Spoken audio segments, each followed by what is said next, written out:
Bonjour, on m'appelle Esso Lat Yann-Sébastien.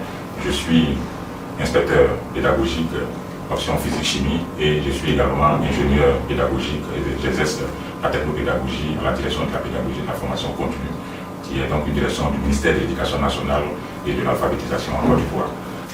Dans l'exercice de ma fonction, j'exerce principalement en tant que formateur, formateur des formateurs, producteur des ressources pédagogiques numériques. Je suis également en tant que développeur d'applications et gestionnaire administrateur des systèmes informatiques de la direction. Et donc, dans cet exercice, j'ai réalisé plusieurs projets avec la direction. Donc, dans cette participation au projet numérique, j'ai pu faire le projet UNESCO CEFIT. J'ai réalisé également le projet Mobile Learning qui était accompagné par l'AUF. J'ai participé au projet IFADEM, je participe actuellement, donc je vais en parler aussi brièvement. Je participe au projet numérique Mon école par la maison, qui est un programme. Je participe également au projet Clé. Je vais m'intéresser au programme IFADEM PAPES, dans lequel j'ai bravé plusieurs défis. Parmi les défis que j'ai pu utiliser, l'un des défis est soumettre à un hackathon. J'ai participé à un hackathon et j'ai gagné le premier prix mondial. Donc je vais expliquer, cet hackathon a été organisé par l'OICT des Nations Unies, l'Office des technologies de l'information et de la communication, et avec la direction générale de l'informatique de la Commission européenne. Donc, dans cette présentation, je vais présenter les différentes plateformes de IFADEM PAPES dans le serveur de la DPFC. À la suite, je vais bien sûr montrer donc un exemple de ce défi qui m'a permis de gagner ce premier prix de l'hackathon. Et je vais bien entendu donner les preuves de ce défi, de ce prix, montrer les différents documents qui accompagnent et enfin montrer également précisément le codage qui a permis justement de pouvoir être le gagnant et enfin vous donner toutes les descriptions possibles. Le serveur de la DPFC que j'administre, ici soutenu par l'AUF, abrite effectivement les différentes plateformes du projet IFADEM PAPES et je vais le montrer. Nous avons donc plusieurs sites que j'ai développés. Je m'intéresse particulièrement à la plateforme de formation IFADEM. Donc vous avez ici les différentes plateformes que j'ai éditées au compte donc du projet. Et nous avons la plateforme ici qui est l'accueil principal de toutes les plateformes. Et donc c'est à partir d'ici que c'est ce côté que toutes les plateformes se retrouvent. Et en réalité, il y a plusieurs plateformes. Les plateformes sont faites avec le LMS Moodle. Et donc, nous avons un Moodle pour instituteur, un Moodle pour directeur d'école, un Moodle pour chef d'établissement. Et ces trois Moodle sont bien entendu sont ici. Et dans le cadre de la formation des chefs d'établissement, c'est par là que nous avons commencé. Et à cette occasion, il fallait former plus de 1000 chefs d'établissement et chacun des chefs d'établissement se retrouvait dans des groupes différents. Et donc, il fallait à cette occasion gérer les différentes visioconférences. En prenant le cas de ce module gestion administrative, nous avons donc dans ces rubriques la rencontre avec des visioconférences et à cette occasion, il fallait bien que tous les participants se retrouvent à temps voulu dans les différents groupes et donc il n'y a pas d'interférence. Mais à l'origine, le plugin utilisé ici, qui est un plugin ODD qui est dans le cadre des ODD et donc qui est utilisé ici, qui est Meet-Jitsi, ne pouvait pas accepter l'intégration des groupes. Donc il fallait forcément que dans la formation des chefs d'établissement, donc la formation de tous les participants se retrouvent dans des groupes. Donc ceux qui ont plusieurs groupes pouvaient changer de groupe, notamment les administrateurs qui pouvaient suivre donc tout. Donc il fallait forcément que je code. Et donc c'est la problématique ici, cette problématique que j'ai pu utiliser pour aller compétir à l'hackathon qui a été lancé donc par les Nations Unies, l'OICT des Nations Unies, en collaboration avec la Direction générale de l'informatique et de la Commission européenne. Donc cette problématique est résolue, j'ai résolu cette problématique par mes codes. Donc ici nous avons les groupes de Moodle qui sont intégrés dans le plugin et on voit ici, là je viens d'entrer dans le groupe 10. 6. Comme j'ai beaucoup de groupes ici en tant qu'administrateur, je peux changer. Donc, tout participant ayant plusieurs groupes peut justement changer de groupe. Alors là, si je prends le groupe 18, voilà, nous sommes ici au groupe 18. Si je vais changer, je vais prendre le groupe 3. Donc, je rentre dans la visioconférence et je suis avec le groupe 3. Donc, les participants vont se retrouver chacun dans ces différents groupes. Pour ceux qui ont plusieurs groupes, ils peuvent faire le choix de leur groupe. Et donc, voici en gros la problématique résolue dans le cas de IFADEM.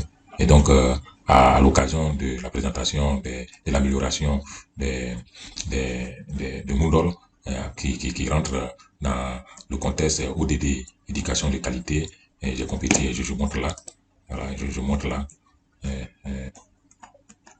Donc c'est ici que j'ai créé mon compte pour participer au jeu. Et bien entendu,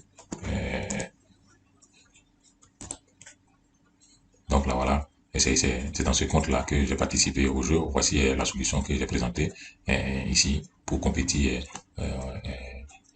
à ce hackathon. Des idées qui ont été présentées, donc j'ai participé avec la problématique résolue de IFADEM ici. Donc voilà, là c'est les différents gagnants et d'autres hackathons réalisés se trouvent là. Et donc c'est ici, notre hackathon se trouve là, si nous entrons. Donc voilà, alors voici le hackathon ici, S4, SDG, hackathon. Donc dont les gagnants sont ici. Voilà. Et nous pouvons vérifier donc les gagnants. Alors c'est là, profitons en français. Voilà. Donc voilà, first place ici. Ok. Voilà. Je mets en français. Ok, donc voilà, first place ici. Et donc voilà, je vous laisse vous-même parcourir pour voir. Donc avec le QR code qui s'affiche.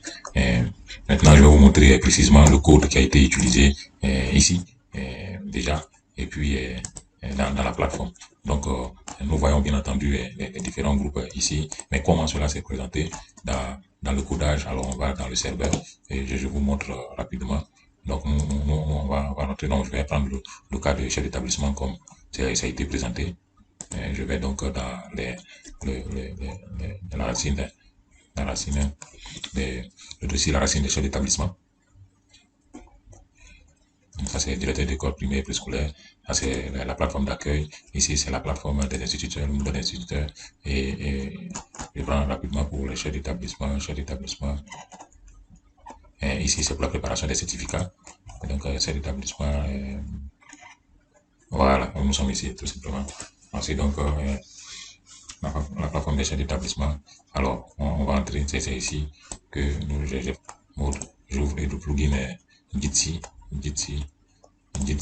est très bien. Après avoir étudié tout le plugin, donc je travaille plus sur le fichier section.php. Donc voilà, je vais vous montrer. Donc à partir d'ici, je crée donc les paramètres des salles. Voilà. Une fois que j'ai créé les paramètres des salles, ceci est le groupe de sélection, les paramètres de l'utilisateur. Ça, c'est le langage pour pouvoir changer de langue si on prend l'anglais. Et donc, le langage. Et ensuite, je crée maintenant l'intégration. Je commence mon code de changement. Donc, toute cette partie, voilà, jusqu'ici. Et donc, alors, au préalable, le code se limitait seulement à l'ouverture. Et donc, c'était insuffisant. Il fallait rechercher dans la plateforme, dans Moodle, le groupe de tout un chacun. Et donc c'est simple, je vais expliquer un peu le code. À partir d'ici, rappelons que j'ai déjà préparé les paramètres des salles qui se trouvent là. Donc je vais faire appel à ce paramètre plus tard ici.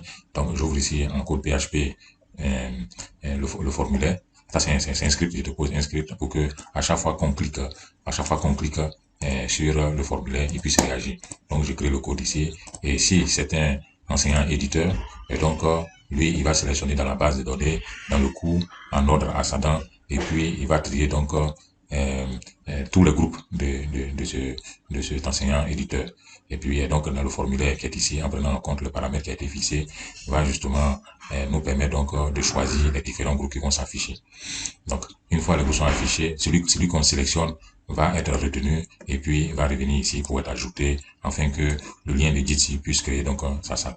Donc dans le cas contraire, on choisit, puisque l'éditeur, l'ancien éditeur, peut voir tous les autres groupes. Et donc, ce choix, j'ai fait ce choix. Par contre, s'il n'est pas ancien éditeur, cela veut dire que on va choisir exactement le groupe auquel on appartient. Donc, ceci a été créé. Et bon, voilà. Et donc, si les résultats apparaissent qu'il y a plus de plusieurs résultats obtenus, c'est-à-dire qu'on a plusieurs groupes, bien entendu, voilà, il faut faire le choix maintenant dans la sélection. Donc, une fois la sélection a été faite, alors on ouvre Jitsi, et Jitsi se lance une fois avec le groupe associé. Et j'ai mis un espace. Voilà. Et donc, voici le groupe sélectionné qui est ici. Et, cela, donc, s'exécute. Bon, voilà. En gros, je fais donc ce code rapidement. Et j'ai pu avoir cette chance au niveau donc, des IFADEM a fait fonctionner dans l'immédiat la formation des chaînes d'établissement avec les ressources libres ici, Moodle, prenant en compte les visioconférences Jitsi. Donc je dis merci au passage à Jitsi, à les Nations Unies, à tous ceux qui ont organisé l'OICT, l'Agaton. J'ai enregistré cette vidéo en ce moment un peu tard. Donc je vous remercie. Merci beaucoup.